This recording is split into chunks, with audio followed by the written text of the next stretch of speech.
আল্লাহ যে ফরজিয়াতের হুকুমগুলো আমাদের উপরে নাযিল করেছেন, আল্লাহ যে ফরজ বিধানগুলো আমাদেরকে দিয়েছেন, নবী যে সুন্নাতের আদেশগুলো আমাদেরকে দিয়েছেন, প্রত্যেকটা ফরজের পরিপূর্ণ আমল, সুন্নাতের পরিপূর্ণ আমল করার নামই হলো সৎ কাজ।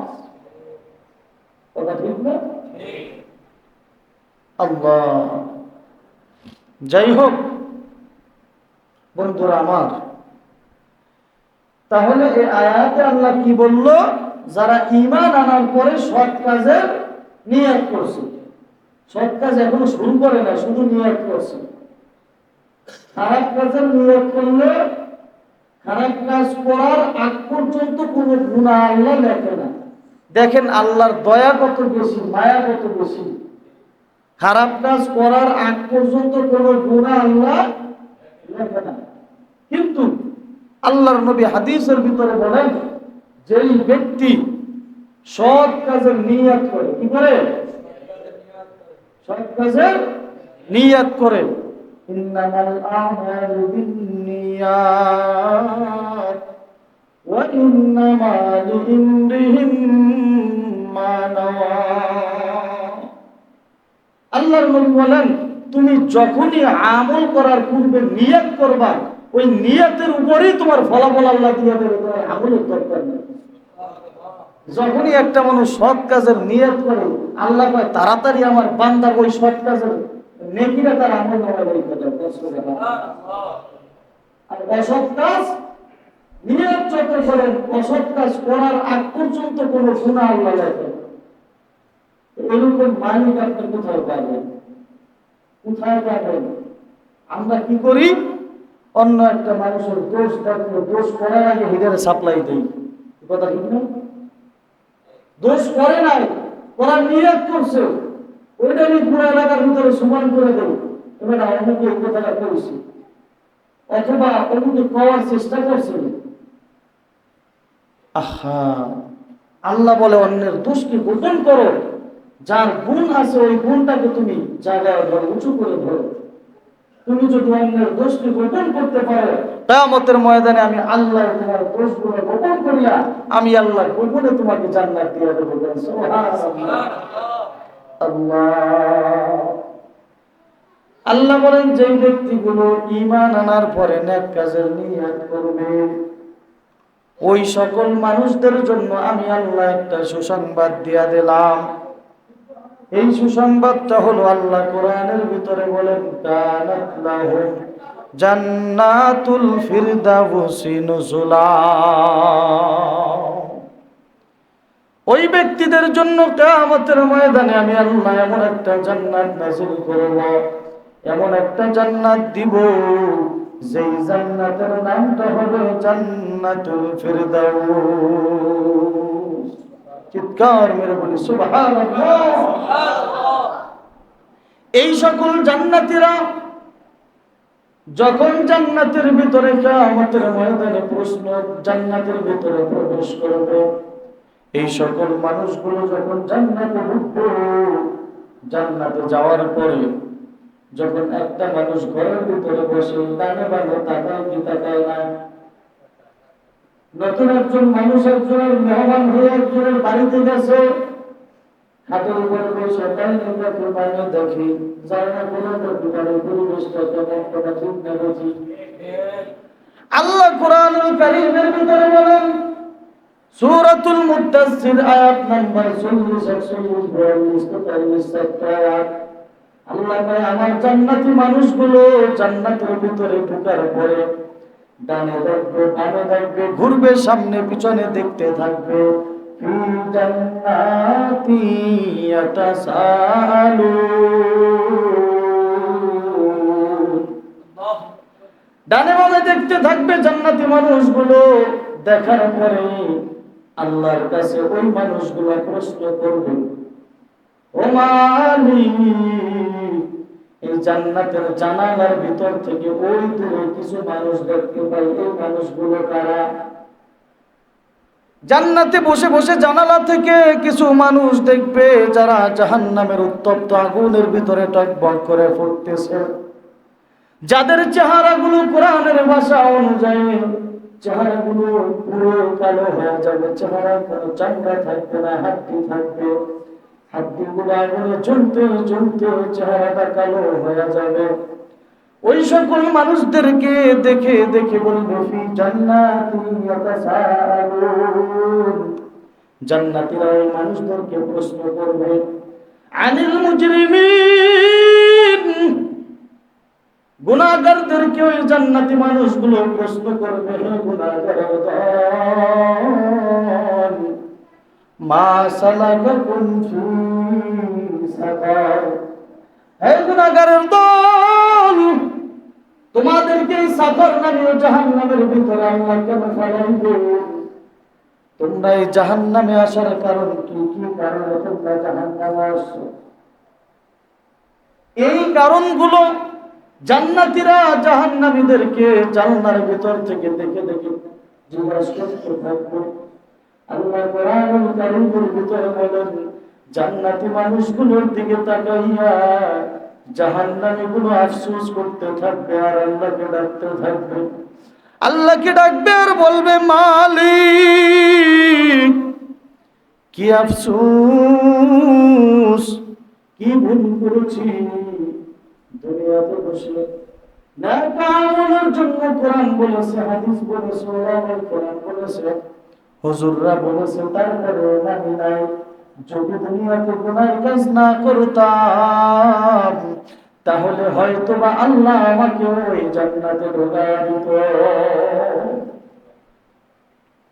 এভাবে আফসোস করতে থাকবে। কিতাবের ভিতরে আসছে ওই জাহান্নামীগুলো নিজের জিহ্বাগুলো নিজের দাঁত দিয়ে কামড়াতে থাকবে, নিজের জিহ্বাগুলো ছিদ্র হয়ে যাবে। ওদের শান শওকত আরাম আয়েশ দেখে তারপরেও জাহান্নামীরা পাবে না।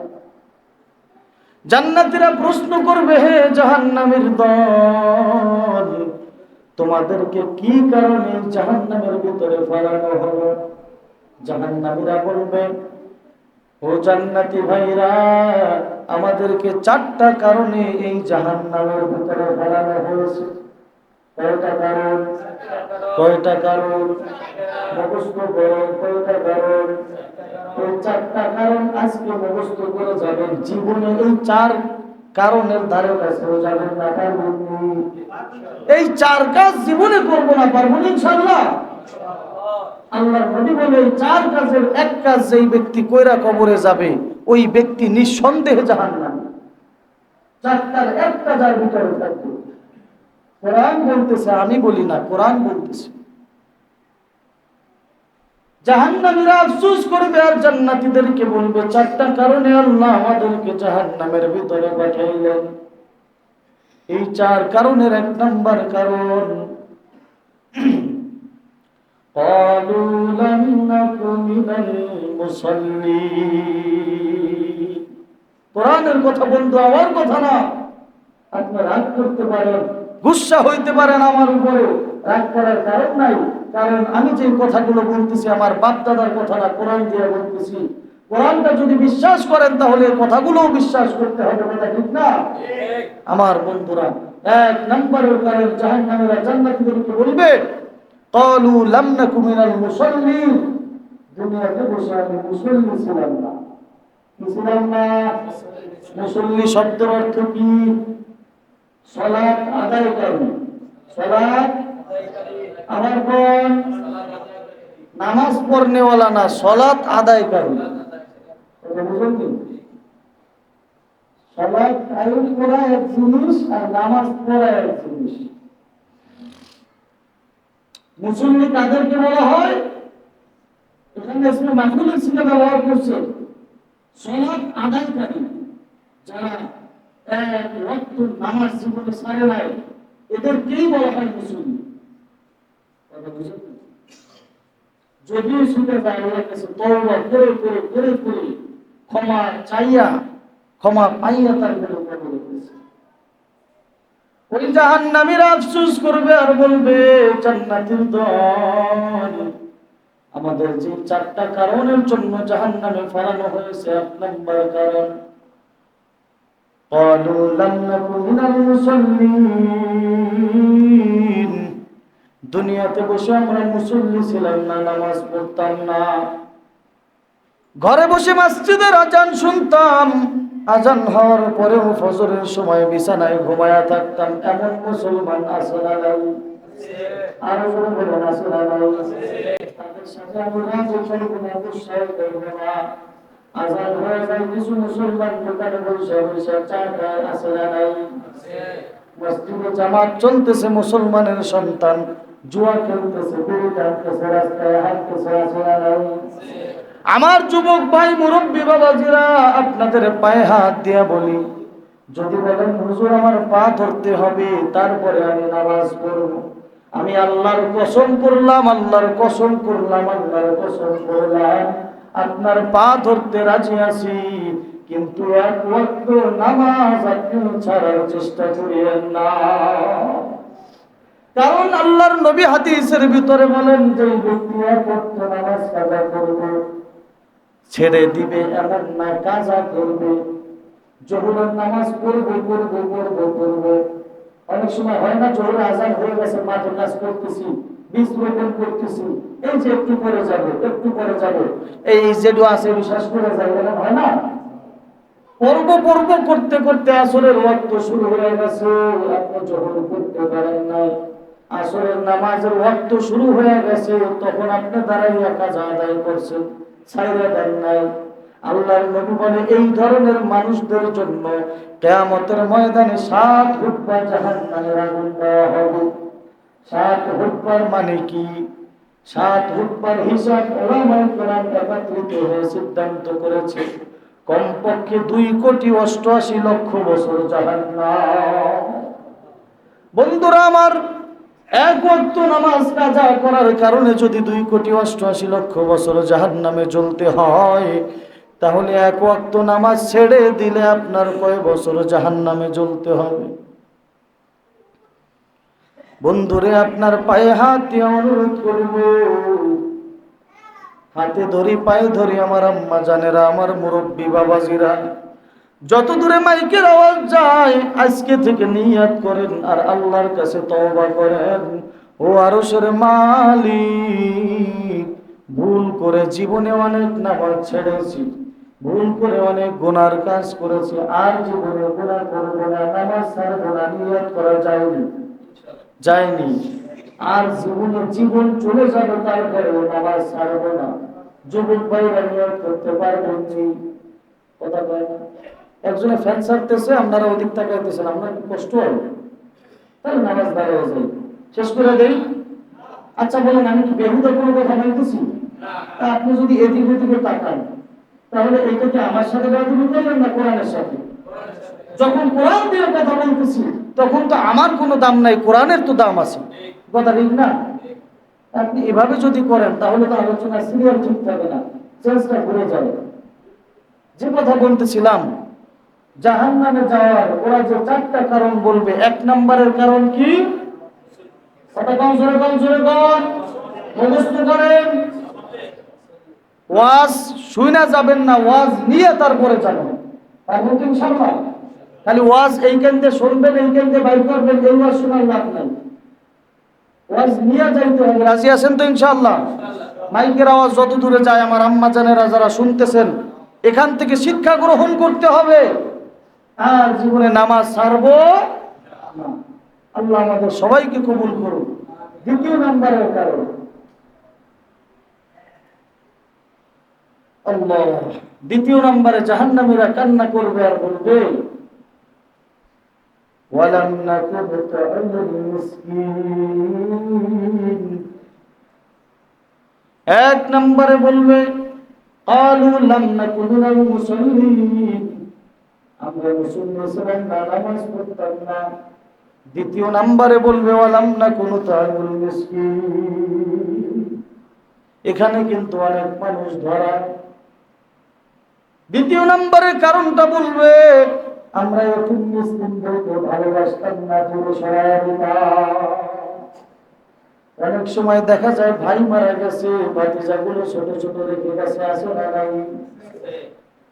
ভাইয়ের সন্তানদেরকে এতিমখানায় ভর্তি করাইয়া দিয়া তার সম্পদগুলো নিজে ভক্ষণ করে এমন জালেম আছে না নাই? বন্ধুরা আমার, ছোট ছোট সন্তান রেখে বোন মারা যায়, পাশের বাড়ির প্রতিবেশী মারা যায়, এতিমদেরকে তুচ্ছ করে, তাচ্ছিল্য করে এতিমদেরকে দূরে সরায় দেয় এমন মুসলমান আছে না নাই? মাদ্রাসার ভিতরে এতিম সন্তান লেখাপড়া করতেছে, কোরআন শিখতেছে, কোরআন পড়তেছে। আল্লাহর নবী হাদিসের ভিতরে বলেন, খায়রুকুম মান তাআল্লামাল কুরআনা ওয়া আল্লামা।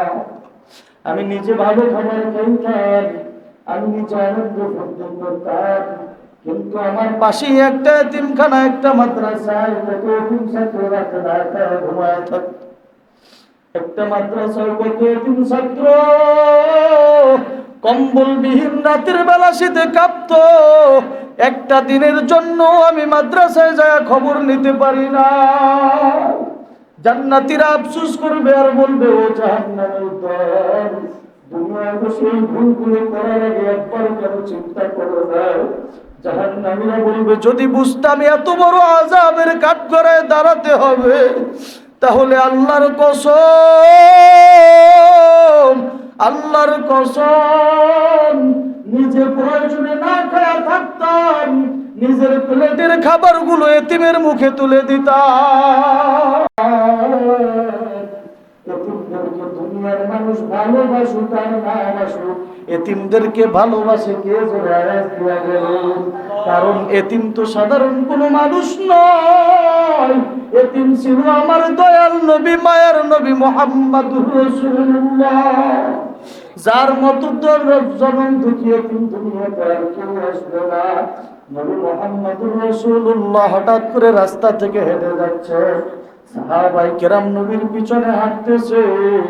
দেখো রাস্তার কিনারে ছোট একটা বালক বসে কান্না করতেছে। বালকটির চেহারা দেখে নবী মুহাম্মদ নিজের অন্তরটাও ভেঙে ছটফট করতেছে। বালকটিকে দেখে আমার নবী চিনে ফেললো, বালকটিকে উপরে উঠায়া নিজের কোলে জড়ায় নিল। জড়ানোর পর আমার নবী ওই বালকটিকে কোলে নিয়ে মসজিদে নববীতে ঢুকলো, পাশে বসা রাইখা নিজে নামাজ পড়াইলো।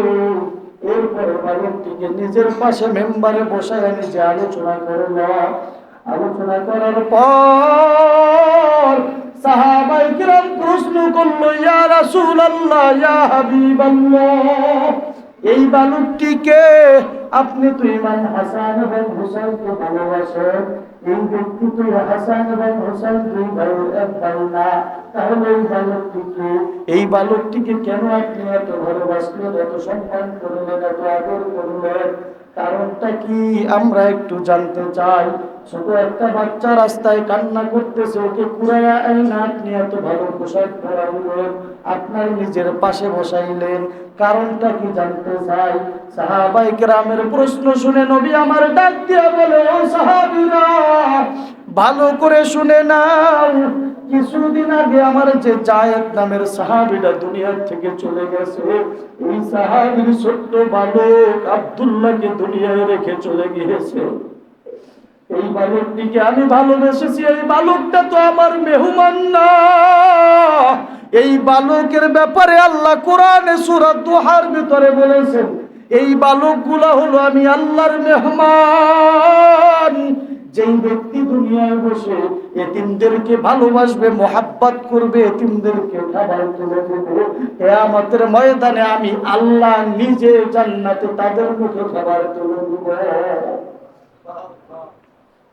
আল্লাহর নবী বলে, সাহাবায়ে কেরাম শুনে নাও, এই বালকটিকে আমি ভালোবাসার কারণ তোমাদেরকে শিক্ষা দিতেছি, কিয়ামত পর্যন্ত আমার যত উম্মতেরা এতিমদেরকে ভালোবাসবে, এতিমদেরকে সহযোগিতা করবে, ওই সকল মানুষদেরকে নিয়ে আমি নবী একই জান্নাতে থাকবো। সুবহানাল্লাহ। আমরা নবীর সাথে জান্নাতে থাকতে চাই, কথা বলেন, থাকতে চাই না? নবীর সাথে যাইতে চাই? আচ্ছা বলুন তো, নবী কি কোনো খারাপ জান্নাতে থাকবে? নবী কি আল্লাহ কোনো ছোটখাটো জান্নাতে দেবে? আহা, অন্যান্য নবীদের জন্য যে জান্নাত সাজানো হবে, আল্লাহ বলেন আমার দোস্ত আমার হাবিব মুহাম্মদুর রাসূলুল্লাহর জন্য তার থেকে কোটি কোটি গুণে সুসজ্জিত জান্নাত আমি আল্লাহ ফিট করে রাখবো, সাজায় রাখবো। বলেন সুবহানাল্লাহ। আল্লাহর নবী বলেন ওই জান্নাতের ভিতরে শুধু আমি একা থাকবো না, যারা এতিমদেরকে ভালোবাসবে, এতিমদেরকে মহব্বত করবে, এতিমদেরকে বুকে টেনে নিবে, ওই সকল মানুষদেরকে নিয়ে তারপরে ওই জান্নাতে থাকবো। তা আমরা যদি এতিমদেরকে ভালোবাসি, মসজিদ মাদ্রাসার সাথে লাইগা থাকি, আমাদের কি নবী ফালাই দিতে পারবে? কথা বলেন, ফালাই দিতে পারবে? তো আপনাদের এই পাশেই একটা এতিমখানা মাদ্রাসা চালু করছি, আল্লাহ পাক সহযোগিতা করবে, আপনাদের সহযোগিতার দরকার নেই। কথা বলছেন, আপনাদের সহযোগিতার দরকার নাই, সহযোগিতা আল্লাহ করবে। কারণ আল্লাহ আপনারা দিয়ে করাইতে পারে, আর অন্য করে দিয়ে করাইতে পারে। আল্লাহ যদি না করায়, আপনার আমার কারো শক্তি নাই কেউ আমরা মাদ্রাসা 2 পয়সা সহযোগিতা করবে, কোন সুযোগ আছে? কোন শক্তি আছে? তো আল্লাহ কি বলছে, তুমি যতটুকু চেষ্টা করবা ততটুকু ফল দেবে। তুমি চেষ্টা করো, চেষ্টা না করলে তো ফল পাবে না। ফান্তাশিরু ফিল আরদি ওয়াবতাগু মিন ফাদলিল্লাহ, তোমরা ফজরের নামাজ আদায় করার পর জমিনে ছড়ায় পড়ো, রিজিক অন্বেষণের জন্য তোমরা চেষ্টা করো, আর আমি আল্লাহর কাছে সাহায্য চাও, আমি আল্লাহ নিশ্চয়ই তোমাদেরকে সহযোগিতা করব। সুবহানাল্লাহ।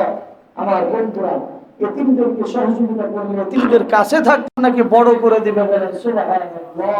আল্লাহ বললেন যারা এতিমদেরকে সহযোগিতা করে এতিমদেরকে ভালোবেসে কবরে আসবে, তারা মারা যাওয়ার সাথে সাথে তার রূহটা দুনিয়ার কোনো মানুষ অথবা দুনিয়ার কোনো জীবজন্তুর হাতে দিব না, সরাসরি ফেরেশতারা নিয়ে আল্লাহর কুদরতি হাতে দেয়, আর ওই রূহটা আল্লাহ নিজ হাতে জান্নাতে পাঠিয়ে দেয়। বলেন সুবহানাল্লাহ। আমার বন্ধুরা, এতিমদের পাশে থাকা যাবে ইনশাআল্লাহ। যাই হোক, সময় প্রায় সংকট, আগামী সময় বাকি 2টার ব্যাপারে আলোচনা করব। 4টা বিষয় বলছিলাম। 1 নম্বরে যারা বেনামাজি, নামাজ পড়ে নাই, মুসল্লি ছিল না, জাহান্নামে যাওয়ার 1 নম্বর কারণ কি? যারা মুসল্লি ছিল না। 2 নম্বরের কারণ তারা বলবে قالوا لم نكن من المصلين ولم نكن نطعم المسكين। 2 নম্বরের কারণ হলো আমরা এতিম মিসকিনদেরকে ভালোবাসতাম না, এতিম মিসকিনদের মতো খাবার দিতাম না, আমরা নিজেরাই শুধু খাইতাম, নিজের চিন্তাই করতাম, এতিমদের চিন্তা করতাম না। এই কারণে আল্লাহ জাহান্নামে পাঠাইছে। আচ্ছা বলেন তো, আল্লাহ আমাকে 1 বিঘা জমির মালিক বানাইছে, এখন এই জমিটাকে আমি নিজে নিজেই পাইছি না আল্লাহ দিয়েছে? আল্লাহ আপনার 1 বিঘা জমির মালিক বানাইছে, এই আল্লাহ আপনি মরার আগে ওই 1 বিঘা কাইরা নিয়ে আপনার ভিক্ষুক বানাইতে পারে না? কথা বলে না? সেই শক্তি আল্লাহর আছে না নাই? সকালবেলার জমিরে তুই ফকির, সন্ধ্যাবেলা নদীর পার ভাঙে ওপার গড়ে, এই তো নদীর খেলা। সকালবেলার জমিরে তুই ফকির, সন্ধ্যাবেলা। সকালের ধনীকে আল্লাহ বিকালবেলা ফকির বানায় দেয়, আবার বিকালবেলার ফকিরকে সকালে আল্লাহ ধনীও বানায় দিতে পারে। শক্তি আছে না নাই? ওই কবরে বন্ধু অর্থের পরিচয় চলবে না, ওই কবরে সম্পদের পরিচয় চলবে না, ওই কবরে একটাই পরিচয় চলবে, ইন্নাল্লাযীনা আমানু ওয়া আমিলুস সালিহাত। কোন ব্যক্তি আমলে সালেহ করিয়া আল্লাহকে কাছে নিয়ে তারপরে কবরে গেছে। আমার বন্ধু, চক্ষুটা বন্ধ করেন আর চিন্তা করেন, চক্ষু বন্ধ করলেই কিন্তু কবরটা আমার চোখের সামনে চলে আসে। মাঝে মাঝে চক্ষুটাকে বন্ধ করে প্রশ্ন করবেন, ও চক্ষু তো একটু কবরের দিকে তাকাও। ওই কবরে যখন আপনাকে আমাকে রাখবে, আমার কেউ বন্ধু থাকবে না। কথা ঠিক না ঠিক? ওই কবরে কিন্তু আমার আল্লাহ ব্যতীত দ্বিতীয় আর কেউ থাকবে না। ওই কবরে সবাই রেখে, ভাই বলেন, বন্ধু বলেন, আত্মীয় স্বজন যাকি বলেন না কেন, প্রত্যেকটা ব্যক্তি আপনাকে ফালায় রাইখা বাড়িতে চলে আসবে, সর্বোচ্চ 3 দিন কান্না করবে, সর্বোচ্চ 3 দিন 4 দিন 5 দিন 1 সপ্তাহ 1 মাস কান্না করবে, এরপরে ভুলে যাবে। কথা ঠিক কিনা? আল্লাহ বলেন আমি কোনো বান্দাকে ভুলতে জানি না, আমি কোনো বান্দাকে ফালায় দিতে জানি না। যেই বান্দা যতটুকু আমল নিয়ে আমার কাছে আসবে ততটুকু ফল আমি আল্লাহ কিয়ামতে দিব। ওই কবর যদি কবরে যায় বলেন, হে কবর, আমার অর্থ সম্পদ ছিল, আমি জমিদার ছিলাম, আমাকে একটু মাফ করে দাও, কবর মাফ করবেন?